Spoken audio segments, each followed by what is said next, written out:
అందరికీ నమస్కారం. రాష్ట్ర ప్రజలకి, శ్రేయభిలాష ప్రతి ఒక్కళ్ళకి కలియుగ దైవ ప్రత్యక్ష దైవం శ్రీ వెంకటేశ్వర స్వామి తిరుమల తిరుపతి శ్రీవారిని దర్శించుకోవడానికి డబ్బులు దొబ్బి బృందాలు బృందాలుగా గుంపులు గుంపులుగా వెళ్ళడానికి ఇది జమున. ఒక్కసారి చెప్పండి రోజా గారికి, రాష్ట్ర ప్రజలు మొత్తం కూడా. మరి వాళ్ళ మనసులు గోశాలపై అసత్యపు ప్రసారాలు చేశారు కాబట్టి అది రుజువు చేయాలా లేదా ఒక్కసారి చెప్పండి. రుజువు చేయడానికి చేత కాలేదు వాళ్ళకి. గోశాలకు అక్కడికి గుంపులు గుంపులుగా వెళ్ళి ఆ గోవులు ఇలా దెబ్బకు, వీళ్ళు అరిసే దెబ్బకు, ఇలా గోలకు గోవులు కూడా బెదిరిపోయాయి. అవి ఎక్కడికి వెళ్ళాయో ఏమో అర్థం కాని పరిస్థితి. ఆ గోవులు గుంపులు గుంపులుగా చనిపోయినాయని అసత్యపు ప్రసారాలు ఒక విషపు మనుషుల్లాగా విషపు చల్లుకుంటూ ఈ అసత్యపు ప్రసారాలు మాట్లాడుకుంటుంటే ఏమన్నా సరిపోతుందా? ఒక్కసారి చెప్పండి. గత చరిత్రలో కూడా బొమ్మన కరుణాకర్ రెడ్డి గారు ఏదేదో అసత్యపు ప్రసారాలు మాట్లాడారు. ఆయనకు కొంచెం అన్నా జ్ఞానం లేదా? టీటీడీకి కూడా చేశారంట. అలా మాట్లాడడానికి ఎలా జ్ఞానం కలిగింది? ఈరోజు తిరుమల తిరుపతి శ్రీ వెంకటేశ్వర స్వామి దగ్గరికి వెళ్ళి అసత్యపు ప్రసారాలు చేయటానికి ఒక్కసారి రాష్ట్ర ప్రజలు చెప్పండి. దర్శనానికి వెళ్ళి కూడా రాజకీయాలు చేస్తారు.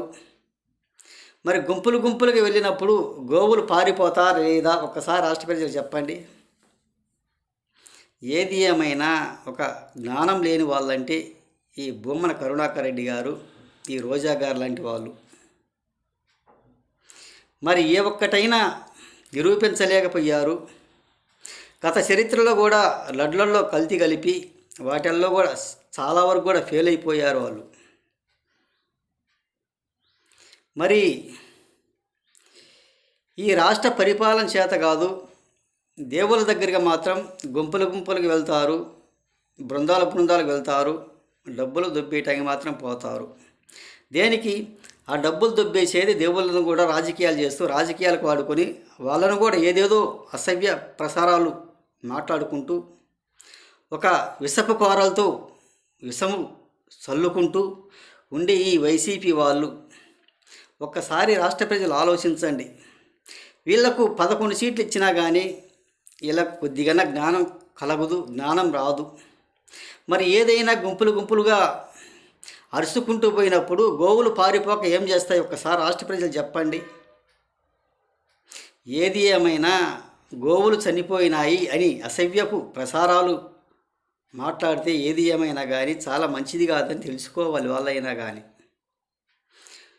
మరి లేచిన దగ్గర నుంచి ఏది ఏమైనా రాజకీయాలు చేయడానికి, ప్రెస్ మీట్లు పెట్టడానికి ముందుకు వస్తారే కానీ అసెంబ్లీకి వెళ్ళడానికి, అసెంబ్లీలో అడగటానికి, అసెంబ్లీలో వాదించడానికి చేత కాదు, అసెంబ్లీకి హాజరు కావడానికి చేత కాదు వాళ్ళకి.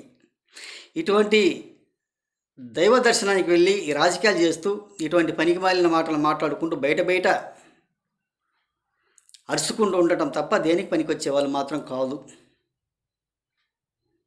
అని తెలియజేస్తూ, వీళ్ళు అసభ్యపు ప్రసారాలకే కానీ రాష్ట్ర ప్రజలను ఉద్ధరించడానికో రాష్ట్రాన్ని అభివృద్ధి చేయటానికో మాత్రం పనికిరారు, వాళ్ళకి చేత కాదు.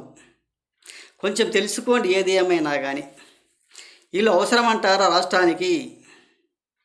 వాళ్ళకు మీరు రాష్ట్ర ప్రజలు మొత్తం కూడా 11 సీట్లు ఇచ్చినా కానీ వాళ్ళకు కొంచెమన్నా జ్ఞానం కలగటం లేదు.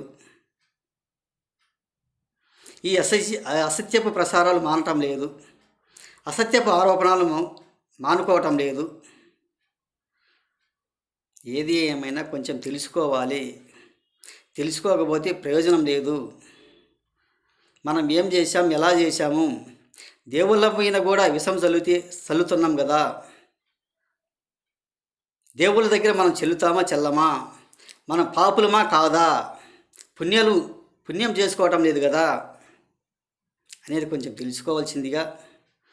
ఏది ఏమైనా రాజకీయం అంటే వాళ్లకు చేతగాని రాజకీయం. గోశాలకు వైపు కూడా అసత్యపు ప్రసారాలు ఆరోపణలు చేసిన వాళ్ళు పనికి వస్తారా లేదో ఒకసారి ఆలోచించుకోండి. రాష్ట్ర ప్రజలు కూడా వాళ్ళు పదవుల కోసం పడుతూ రాష్ట్రానికి గందరగోళం సృష్టించడానికి కానీ దేనికి పనికొచ్చే వాళ్ళు మాత్రం కాదు